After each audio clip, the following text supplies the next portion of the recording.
سلسلہ چشتیہ اور سلسلہ نقشبندیہ دونوں کا فیض حاصل تھا. تو سیرت کو ڈسکس کرتے ہوئے بھی ان کے اس شوق کی اور ذوق کی ہمیں چھاپ، اس کی جھلک ہمیں نظر آتی ہے. طبع یمانی نے وہ میرے خیال ہے غالباً پہلی شخصیت ہے جنہوں نے خانہ کعبہ پہ برد یمانی کا غلاف چڑھایا. خیر برد یمانی کی ایک اور بھی بڑی خوبصورت نسبت ہے نا، جو پیر میر علی شاہ صاحب نے اپنی نعت شریف میں ذکر کی ہے. علامہ نور بخش توکلی صاحب کی اس کتاب میں جو اعجاز القرآن کے اوپر جو ہے باب ہے وہ بہت پڑھنے سے تعلق رکھتا ہے. اسی طرح خصائص اور آپ کے فضائل میں ایک زبردست چیز جو بتائی ہے کہ عالم ارواح میں رسول اللہ صلی اللہ علیہ وسلم کی روح اقدس جو ہے باقی انبیاء کی روح اقدس کو اپنا نبوی فیض سے فیض یاب کرتی رہی. خاصہ خداوندی ہے جس میں کوئی دوسرا شریک نہیں ہے. بسم اللہ الرحمن الرحیم. السلام علیکم. ہم اور کتاب کے ساتھ میں محمد ندیم سرور اور راجہ قاسم محمود آپ کی خدمت میں حاضر ہیں. سیرت رسول صلی اللہ تعالیٰ علیہ وآلہ وسلم کے سلسلے میں آج ہم ایک اور کتاب کا تعارف آپ کے سامنے پیش کرتے ہیں. یہ کتاب ہے جی سیرت رسول عربی. کافی مشہور کتاب ہے اور اس کے مصنف ہیں علامہ نور بخش توکلی صاحب. اس کتاب کو مختلف ناشرین نے شائع کیا ہے. ہم اس کتاب کے اوپر گفتگو کرتے ہوئے کوشش کریں گے سیرت کے جو پہلو ہم اپنی پچھلی ویڈیوز میں ڈسکس کر چکے ہیں ان کو ہم ریپیٹ نہ کریں یا کم سے کم کریں، اور جو اس کتاب میں کچھ نئے پہلوؤں کے اوپر یا نئے انداز سے بات ہوئی ہے اس کو آپ کی خدمت میں رکھیں. ہماری اس ویڈیو کو اگر آپ پورا دیکھیں گے تو اس کے آخر تک آپ کے لیے 3 چیزیں ہوں گی، خاص چیزیں، تو ضرور دیکھیے گا اور ہمیں ان تینوں کے بارے میں خاص طور پر اپنی رائے سے ضرور آگاہ کیجیے گا. کتاب کے اوپر تبصرے کے اوپر بھی رائے سے آگاہ رکھیں. تو اس مختصر تمہید کے بعد میں راجہ صاحب سے گزارش کروں گا کہ آپ ہمیں ذرا مصنف کی شخصیت کے بارے میں خاص طور پہ ان کا علمی اور روحانی جو پس منظر ہے اس حوالے سے آپ ہمیں بتائیں. جی ڈاکٹر صاحب، سب سے پہلے تو بہت شکریہ. اور علامہ جہاں تک آپ نے مصنف کا پوچھا ہے، علامہ نور بخش توکلی لدھیانہ کی پیدائش ہے. ان کی تقسیم سے پہلے قبل ان کی یہ لدھیانہ میں ان کی پیدائش ہوئی. انہوں نے جو اپنی عصری تعلیم ہے وہ علی گڑھ سے حاصل کی ہے، اور اس کے بعد جو انہوں نے اپنی حدیث اور فقہ کی تعلیم ہے وہ علامہ غلام رسول کشمیری سے حاصل کی. اور جو ان کا روحانی سلسلہ یا وہ سلسلہ تصوف میں یہ توکل شاہ امبالوی کے دست پہ بیعت ہوئے. سلسلہ نقشبندیہ میں جو ان کا نام میں توکلی آتا ہے وہ توکل شاہ امبالوی رحمہ اللہ کی وجہ سے آتا ہے. اور جب توکل شاہ امبالوی رحمہ اللہ کا انتقال ہوا تو یہ پھر علامہ مشتاق احمد امبیٹوی کے ہاتھ پہ بھی بیعت ہوئے سلسلہ چشتیہ میں. تو یوں اب دیکھا جائے تو انہیں سلسلہ چشتیہ اور سلسلہ نقشبندیہ دونوں کا فیض حاصل تھا. اور یہ مختصر طور پہ ان کا علمی اور روحانی پس منظر ہے. تو باقی جہاں تک یہ تقسیم کے بعد یہ فیصل آباد میں آئے اور 1948 میں ان کا انتقال ہوا ہے. تو اس کے علاوہ بھی ان کی کچھ اور کتابیں ہیں. تو یہ ان کی ایک مشہور کتاب ہے، اور جیسے ڈاکٹر صاحب نے بتایا ایسے متعدد مکتبوں نے شائع کیا ہے. مکتبۃ المدینہ دعوت اسلامی کا جو مکتبہ ہے اس کی وہ ہمارے سامنے ہے، کیونکہ اس میں ایک تو اس کی خصوصیت یہ ہے کہ اس میں تخریج کا کام بڑا زبردست کیا گیا ہے، لیکن اسے باقی مکتبوں میں بھی شائع کیا ہے. جی ڈاکٹر صاحب. اوکے جی. اچھا، جو آپ نے ان کا بتایا روحانی پس منظر، جیسے سلسلہ نقشبندیہ اور سلسلہ چشتیہ سے ان کا تعلق ہے، تو سیرت کو ڈسکس کرتے ہوئے بھی ان کے اس شوق کی اور ذوق کی ہمیں چھاپ، اس کی جھلک ہمیں نظر آتی ہے. اچھا، اس کے بعد ہم اگر کتاب کے مقدمے پہ نظر دوڑائیں تو اس کتاب کے مقدمے میں بھی ہمیں عرب تاریخ کا ایک اچھا پس منظر مل جاتا ہے، لیکن اس کے بارے میں ہم اپنی دوسری کتاب رحیق المختوم کے اوپر بات کرتے ہوئے بات کر چکے ہیں. تو اس لیے ہم ان زیادہ پہلوؤں کو چھوڑ کے ہم کچھ خاص پہلوؤں کی طرف آتے ہیں.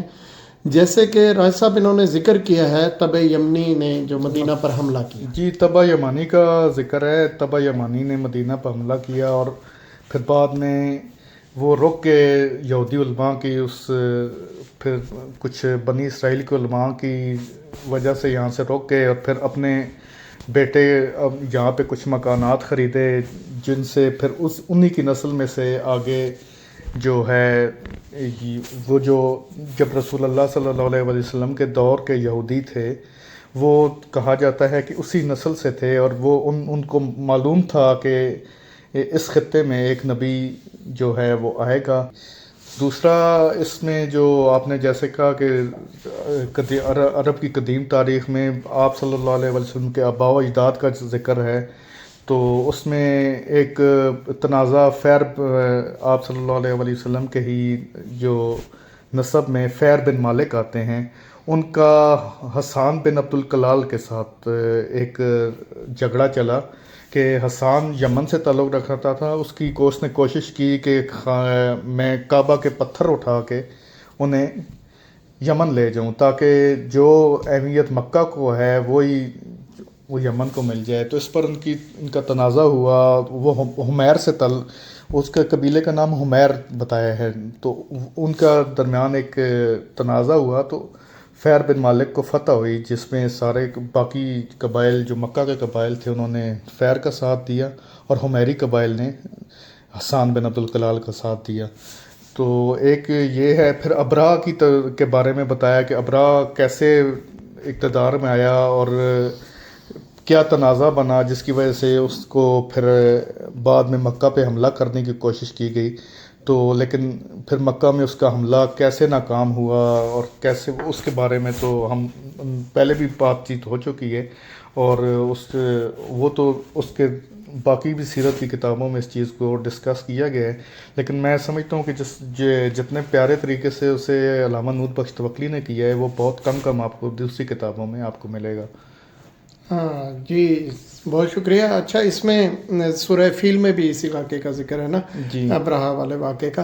اچھا، ایک اور بھی اس میں بات ہے کہ تبع یمانی نے وہ میرے خیال ہے غالباً پہلی شخصیت ہیں جنہوں نے خانہ کعبہ پہ برد یمانی کا غلاف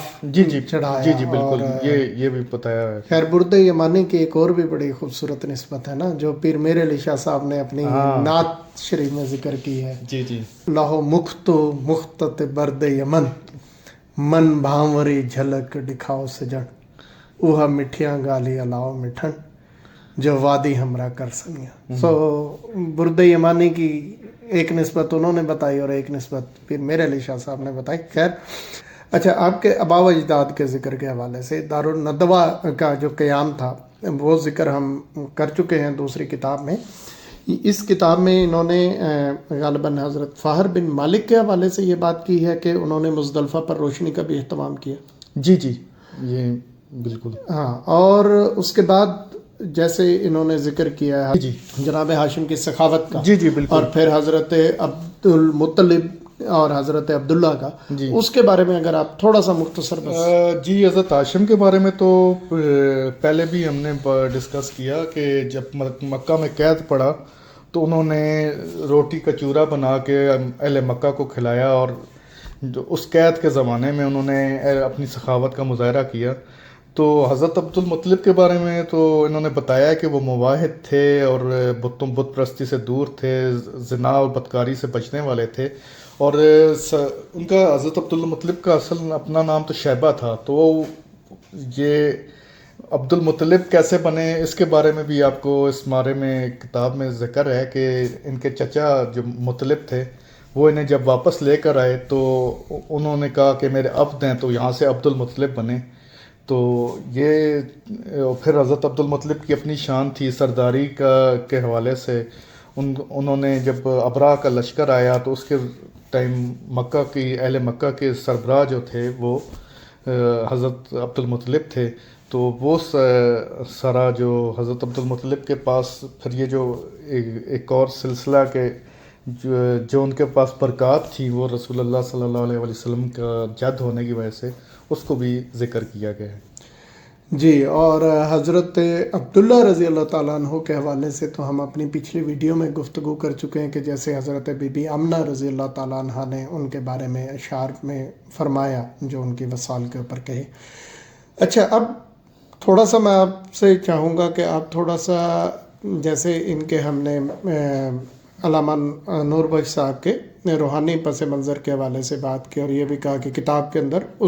اسی پہلو کا کافی زیادہ ہمیں جھلک نظر آتی ہے. تو انہوں نے بڑا خوبصورت ایک نقشہ کھینچا ہے نور محمدی کی فیوز و برکات کا،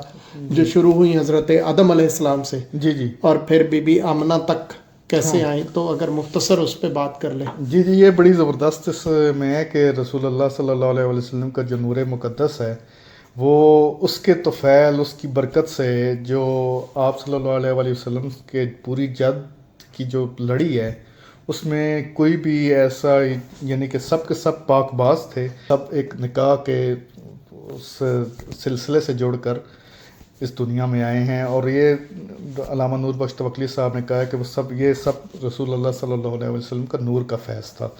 کہ جو وہ نور ہے وہ پاک پشتوں سے پاک رحموں میں منتقل ہوتا رہا. ایک اور بات جو انہوں نے بتائی ہے کہ رسول اللہ صلی اللہ علیہ وسلم کی جو لڑی ہے حضرت آدم سے لے کر آپ صلی اللہ علیہ وسلم تک، اس دوران یہ ساری کی ساری لڑی میں سب کے سب اللہ تعالیٰ پر ایمان رکھنے والے اور اللہ تعالیٰ کی وحدانیت کا اقرار کرنے والے تھے. اور یہ سب کے سب یہ بھی رسول اللہ صلی اللہ علیہ وسلم کے نور کا فیض تھا. پھر جیسے کہ کہا کہ حضرت آدم علیہ السلام، جو فرشتوں نے سجدہ کیا حضرت آدم علیہ السلام کو، وہ بھی نور محمدی کا فیضان تھا. حضرت نوح علیہ السلام کو کشتی میں نجات ملنا، وہ بھی ایک نور محمدی کا ہی فیض تھا. حضرت ابراہیم علیہ السلام پر آگ کا ٹھنڈا ہو جانا، یہ بھی اس نوری کا ایک فیض تھا.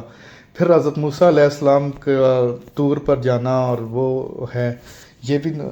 گو کہ حضرت موسیٰ علیہ السلام آپ کے جد میں نہیں آتے، لیکن اس نور کا جو فیضان ہے تمام انبیاء کو بھی ملا ہے. یعنی کہ ہم اس میں دو چیزیں ہم اس میں سامنے آ جاتی ہیں کہ ایک تو رسول اللہ صلی اللہ علیہ وسلم کا اس نور کا فیض جو ہے آپ کی جدی پشتی جا رہا ہے، اور دوسرا جو انبیاء کا سلسلہ ہے، کیونکہ آپ صلی اللہ علیہ وسلم ایک طرف سے بشر ہیں اور دوسری طرف سے نبی بھی ہیں. تو بشریت کا فیض تو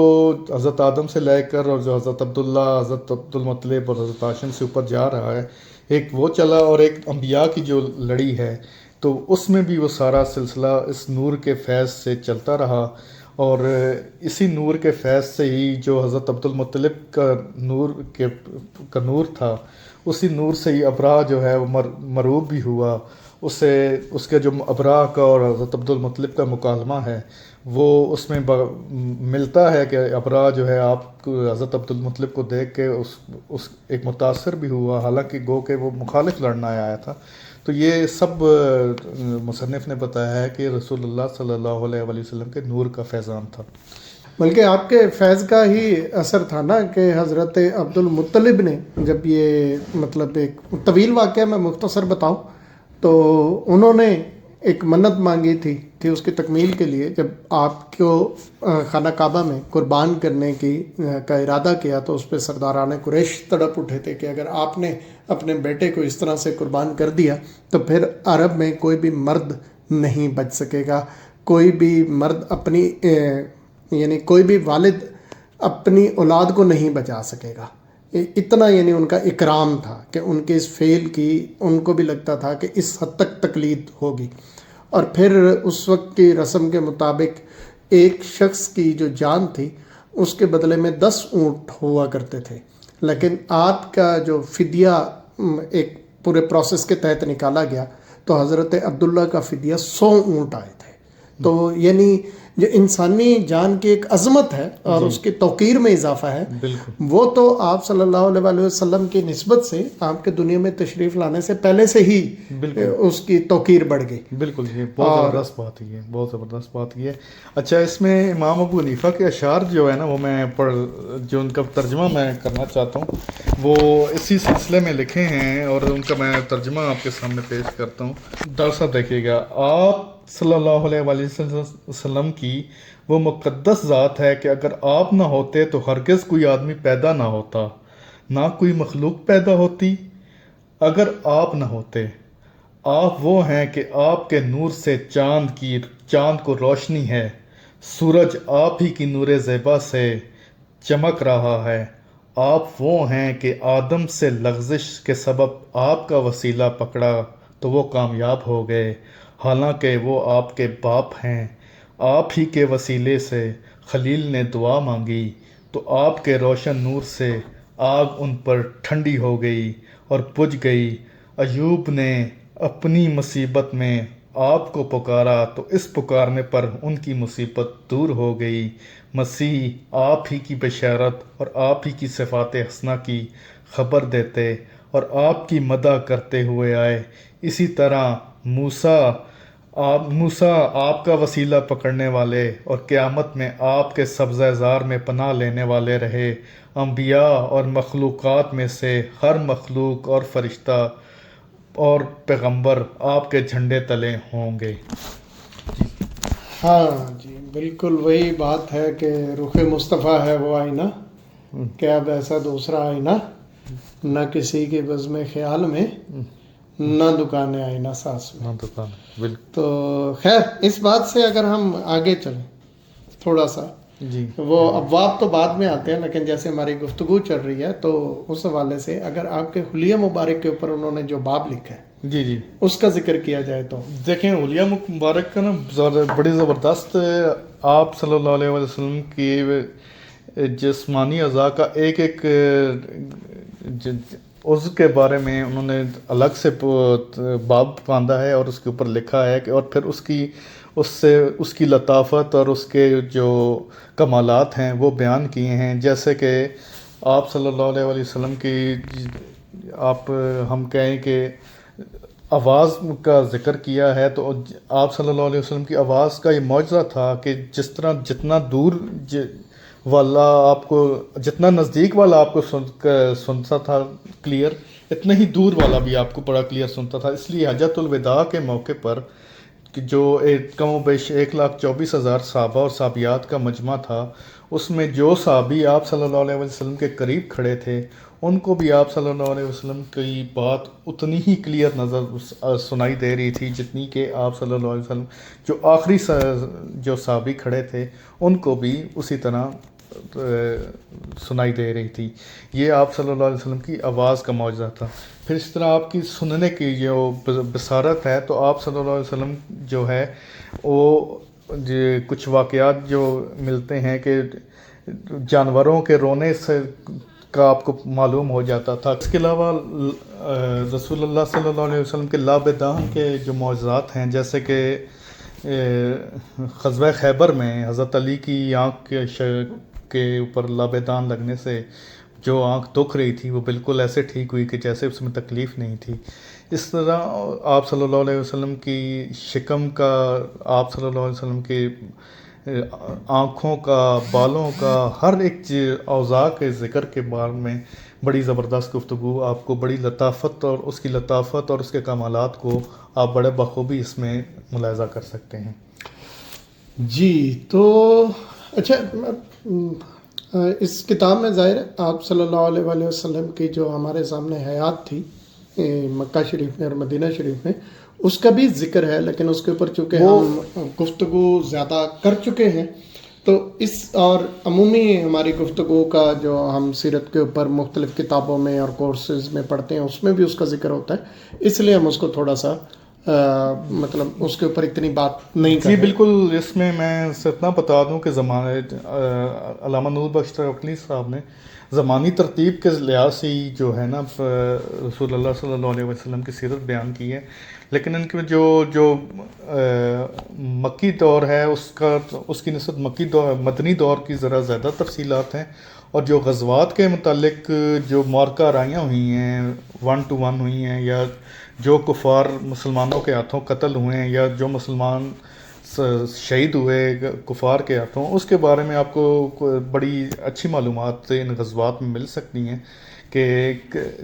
کون سا شخص کس کے ہاتھوں قتل ہوا یا کون کس کے ہاتھوں شہید ہوئے،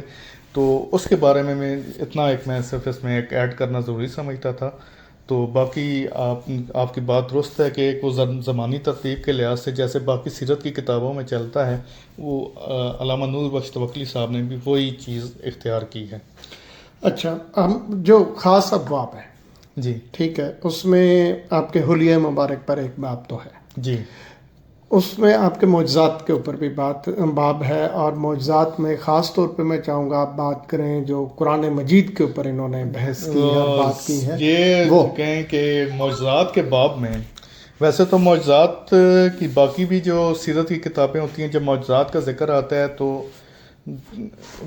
پہلے نمبر پہ تو قرآن سب سے بڑا زندہ معجزہ ہے رسول اللہ صلی اللہ علیہ وسلم کا، تو اس کی اعجاز کے اوپر تھوڑی سی گفتگو ہوتی ہے اور نکل جاتے ہیں. لیکن علامہ نور بخش توکلی صاحب کی اس کتاب میں جو اعجاز القرآن کے اوپر جو ہے باب ہے، وہ بہت پڑھنے سے تعلق رکھتا ہے. اس میں قرآن پاک کا بطور معجزہ ہونا اور اس کے اندر کی جو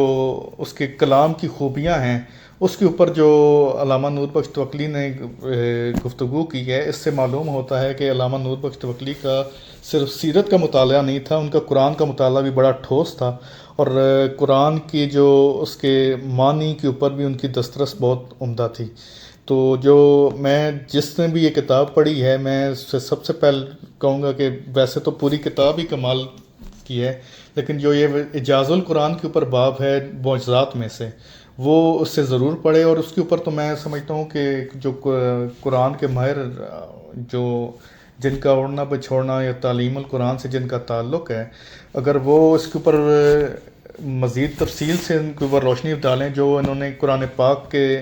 جو معجزات یا اس کی کلامی خوبیوں کے اوپر گفتگو کی ہے، تو وہ ایک میں سمجھتا ہوں کہ اس کا ایک مقالہ بن سکتا ہے مختصر سا، جس کے اوپر جو علامہ نور بخش توکلی کی قرآن فہمی کے اوپر بھی ایک گفتگو ہو سکتی ہے. جی اچھا، اور معجزات کی طرف اگر ہم آتے ہیں، جیسے کئی تو بہت معروف ہے نا، جیسے چاند کا 2 ٹکڑے ہونا، سورج کا پلٹنا، آپ کی انگلیوں سے چشموں کا جاری ہونا. جی اس کے ساتھ یہ بھی تو ہے نا کہ آپ کے جو اسماء مبارک ہیں، جی جی ان کی جو اسماء ربانی ہیں، ان کے ساتھ ایک جو نسبت ہے. ہاں، اس کے اوپر ایک بڑا زبردست نقطہ مصنف نے کیا ہے کہ 70 نام جو اسماء الہیہ ہیں، وہ رسول اللہ صلی اللہ علیہ وسلم کے اسماء مبارکہ میں سے بھی 70 نام، اللہ کے ناموں میں سے 70 نام جو ہیں وہ رسول اللہ صلی اللہ علیہ وسلم کے بھی عطا کیے گئے ہیں. اس طرح معجزات میں ایک اور بڑا مجھے اس میں پڑھ کے بڑا اچھا بھی لگا اور میں شیئر بھی کرنا چاہتا ہوں کہ رسول اللہ صلی اللہ علیہ وسلم جس سواری پہ سوار ہوتے تھے، تو اس دوران سواری وہ سواری بول و براز نہیں کرتی تھی. وہ یہ ایک مجھے بڑی اچھی ایک لگی. پھر آپ صلی اللہ علیہ وسلم کے جسم عطر کا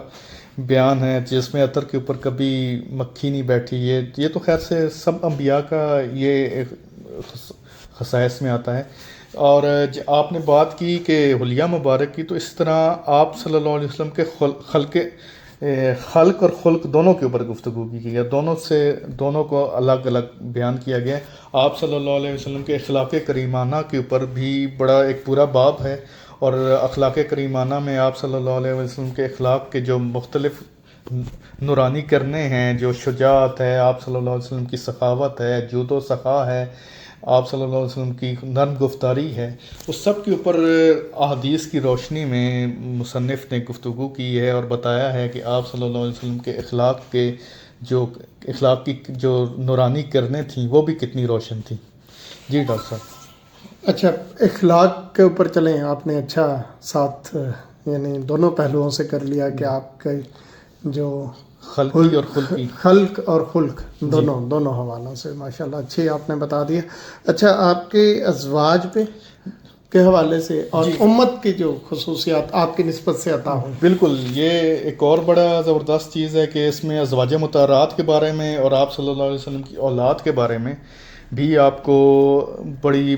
بنیادی اور ٹھوس معلومات ہیں، اور آپ ان کے احوال کے بارے میں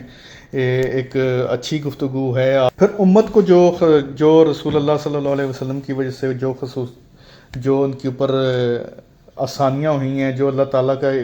کے کرم کی بارشیں ہوئی ہیں، اس کے بارے میں بھی مصنف نے کافی تفصیل سے گفتگو کی ہے. اس کے علاوہ اور مسئلے ہیں جو سیرت کی کتابوں میں اب ذکر بھی ہوتے ہیں، جیسے حیات النبی کا مسئلہ ہے، استغاثہ و توسل کے مسائل ہیں۔ اس توسل کے معاملے میں جو کچھ اختلافات پائے جاتے ہیں، اور اس میں مصنف کا رجحان یہی ہے کہ توسل جائز ہے، اور اس بارے میں جو بنیادی اختلاف ہے انہوں نے شیخ ابن تیمیہ سے بھی کیا ہے، جو ان کی تحقیق سے اختلاف کیا ہے، تو اس کے بارے میں بھی انہوں نے تفصیل سے گفتگو کی ہے۔ تو یہ بھی ایک آپ کو اس میں ایک اور چیز بھی دیکھنے کو ملے گی، جو کہ ایک مصنف کا اپنا نقطہ نظر ہے، جیسے کہ آپ نے شروع میں بھی بتایا تھا کہ ایک روحانی اور ایک ان کا صوفیانہ جو پس منظر ہے، تو انہوں نے اسی پس منظر کے سامنے رکھتے ہوئے آپ اپنی یہ بات بتائی ہے۔ ایسی ہی رسول اللہ صلی اللہ علیہ وسلم کے علم کے بارے میں اور علم کی وسعت کے بارے میں بھی بڑی تفصیل سے گفتگو کی ہے، اور بتایا ہے کہ اللہ تعالیٰ نے جتنا علم آپ کو عطا کیا، تمام مخلوقات کا علم اس کے مقابلے میں بہت تھوڑا ہے، اور آپ صلی اللہ علیہ وسلم کا علم ان سب سے وسیع ہے، اور یہ سب کچھ اللہ تعالیٰ کی عطا تھا، اور اللہ تعالیٰ کی عطا سے ہی آپ نے کچھ امور غیبیہ کا بھی بتایا، تو اس کے اوپر بھی، اور پھر اس کے ساتھ جو قیامت کے احوال ہیں اس کے متعلق بھی مصنف نے بتایا ہے کہ قیامت سے قرب قیامت کی نشانیوں میں جیسے یاجوج ماجوج کا نکلنا، دجال کا آنا، حضرت عیسیٰ علیہ السلام کا نزول، ظہور مہدی، ان سب کے متعلق بھی مصنف نے گفتگو کی ہے، اور بتایا ہے کہ یہ واقعات آپ صلی اللہ علیہ وسلم کے بتانے سے ہمیں معلوم ہوئے۔ جی، یعنی قرب قیامت کا ذکر ہو یا کچھ بھی ہو، انہوں نے اس کو رسول اللہ صلی اللہ تعالیٰ علیہ وآلہ وسلم کے ایک معجزے کے اوپر دلیل کے طور پہ بیان کیا ہے کہ آپ کے علم کی وسعت اتنی تھی، یہ آپ کا ایک بڑا معجزہ ہے کہ اتنا وسیع علم، اور اس کی وسعت کی دلیل کے طور پہ انہوں نے یہ باتیں کی۔ اچھا جی راج صاحب، ہم نے مختلف ابواب کے اوپر مختصر وقت میں کچھ گفتگو کی، اب میں چاہوں گا کہ ہم خصائص کے باب کے اوپر ایک بات کر کے اور پھر ہم اس ویڈیو کا اختتام کریں۔ خصائص کے اندر بھی تقسیم کی گئی ہے کہ کچھ خصائص ایسے تھے جن کا تعلق رسول اللہ صلی اللہ علیہ وسلم کے ساتھ تھا، یعنی کہ اس میں ایک چیز جیسے کہ صدقے کے بارے میں، کہ صدقہ رسول اللہ صلی اللہ علیہ وسلم کے لیے تو حلال نہیں تھا لیکن آپ کی امت کے لیے حلال ہے۔ ایسے ہی جو تہجد کی نماز ہے وہ رسول اللہ صلی اللہ علیہ وسلم کے لیے واجب اور باقی امت کے لیے نفل تھی۔ ایسے ہی کچھ آپ کی ازواج مطہرات کا دائمی طور پر جو ہے آپ کی نکاح میں رہنا اور اس کے بعد ان کا نکاح حرام ہو جانا، یہ بھی آپ صلی اللہ علیہ وسلم کے خصائص میں سے ہے۔ اور آپ صلی اللہ علیہ وسلم کی بیٹیوں کی جو حیات میں ان کے شوہر کی اجازت نہیں تھی کہ وہ کوئی دوسرا نکاح کریں۔ اسی طرح خصائص اور آپ کے فضائل میں ایک زبردست چیز جو بتائی ہے کہ عالم ارواح میں رسول اللہ صلی اللہ علیہ وسلم کی روح اقدس جو ہے باقی انبیاء کی روح اقدس کو اپنا نبوی فیض سے فیض یاب کرتی رہی۔ یہ ایک بڑا زبردست نقطہ تھا اس میں جو میں لازمی ڈسکس کرنا چاہتا تھا کہ آپ صلی اللہ علیہ وسلم کے عالم ارواح میں جو آپ صلی اللہ علیہ وسلم کی روح کی جو روحانی کمالات ہیں اس سے باقی ارواح مقدسہ انبیاء کی ارواح مقدسہ اس سے فیض یاب ہوتی رہیں۔ اچھا جی، اس کے آخر میں کتاب کے تبصرے کے آخر میں راجہ صاحب کی اجازت بلکہ ان کے حکم کے مطابق اس کتاب میں لیا ہوا حضرت شیخ ابو الحسن خرقانی رحمۃ اللہ علیہ کا ایک قول آپ کی خدمت میں پیش کرتا ہوں۔ آپ نے فرمایا کہ مجھے ان 3 چیزوں کی غایت وحدت معلوم نہ ہوئی: حضرت محمد صلی اللہ علیہ وآلہ وسلم کے درجات، مکر نفس، معرفت۔ ظاہر ہے جی آپ صلی اللہ تعالیٰ علیہ وآلہ وسلم کے درجات، آپ کے فضائل اور آپ کے کمالات تک پہنچنا کسی بشر کی کہاں وہاں تک رسائی، بلکہ ملائکہ کے پہنچ سے بھی باہر۔ میں تو اس معاملے میں ایک اور بات کہتا ہوں کہ رسول اللہ صلی اللہ علیہ وسلم کے کمالات کو جاننا خاصہ خداوندی ہے جس میں کوئی دوسرا شریک نہیں ہے۔ اچھا جی، ویڈیو کے اختتام پہ جیسے ہم نے شروع میں وعدہ کیا تھا کہ 3 مین باتیں ہوں گی، تو پہلی بات تو یہ ہے کہ ہمارا یہ سلسلہ کتب کا جاری رہے گا اور ہم اس میں سیرہ رسول کو ڈسکس کرتے رہیں گے، لیکن اب ہم اس کے ساتھ ساتھ کچھ اور کتابوں کے اوپر بھی ویڈیوز لے کے آئیں گے۔ تو ہم وقتاً فوقتاً سیرت کی کتاب بھی آتی رہے گی، لیکن جیسے ہم نے اس چینل کے آغاز پہ آپ سے کہا تھا کہ ہم اس میں معاشیات کے حوالے سے، سیاسیات کے حوالے سے، ادبی حوالے سے، ٹھیک ہے، معاشرت کے حوالے سے، معاشرت کے حوالے سے، اور جیسے راجہ صاحب کا وہ ہے بیہیورل سائڈ پہ جو ان کا انٹرسٹ ہے اس حوالے سے، اور موٹیویشنل حوالے سے، جو بھی مختلف قسم کی کتابیں ہم ساری آپ کی خدمت میں پیش کرنے کی کوشش کریں گے. تو اب ہم تھوڑا سا اپنے سلسلے کو، سیرت کا سلسلہ رہے گا ساتھ، لیکن ہم باقی شعبوں کی طرف بھی آہستہ آہستہ آئیں گے. تو ایک بات تو تھی یہ. دوسری بات یہ کہ ہماری اس ویڈیو میں اور پچھلی ویڈیو میں ہم نے تھوڑا سا اپنی گفتگو کے پیٹرن کو کچھ چینج کیا. اگر آپ نے وہ نوٹ کیا ہے تو پلیز بتائیے گا کہ آپ کو کیا لگا اور آپ کو یہ تبدیلی کیا لگی. اور اگر آپ کو نے یہ نوٹ نہیں کیا تو بھی ضرور بتائیے گا، تاکہ پھر ہم بتا سکیں کہ ہم نے کیا تو تھا، یہ پتہ نہیں ہوا یا نہیں ہوا. ٹھیک ہے، بالکل. اور آخری چیز، اس ویڈیو کے آخر پہ میں ایک نعت شریف آپ کی خدمت میں پیش کروں گا، اور اس کے بعد ہم انشاءاللہ اس کا اختتام کرتے ہیں. تو جی، یہ نعت شریف لکھی ہوئی ہے معروف شاعر عمیر نجمی صاحب کی. وہ ہے کہ میں ان کی وجہ سے ہوں درج ذیل 3 کے ساتھ، خدا کے ساتھ، صحیفے کے ساتھ، دین کے ساتھ. یہی بہت ہے زیارت ہو ان کی آنکھوں کی، مجھے بٹھاؤ مدینے کے زائرین کے ساتھ. وہ بادشاہ غلاموں میں ایسے رہتا تھا، افق پہ جیسے جڑا ہے فلک زمین کے ساتھ. یہی نہیں کہ اتارا تھا صرف حسن تمام، یہی نہیں کہ اتارا تھا صرف حسن تمام، خدا نے عشق اتارا تھا اس حسین کے ساتھ. سوال، کتنے برس تک تھی زمین رشک فلک؟ یہ شعر کا ہی حصہ ہے. سوال، کتنے برس تک تھی زمین رشک فلک؟ جواب، صرف 63 برس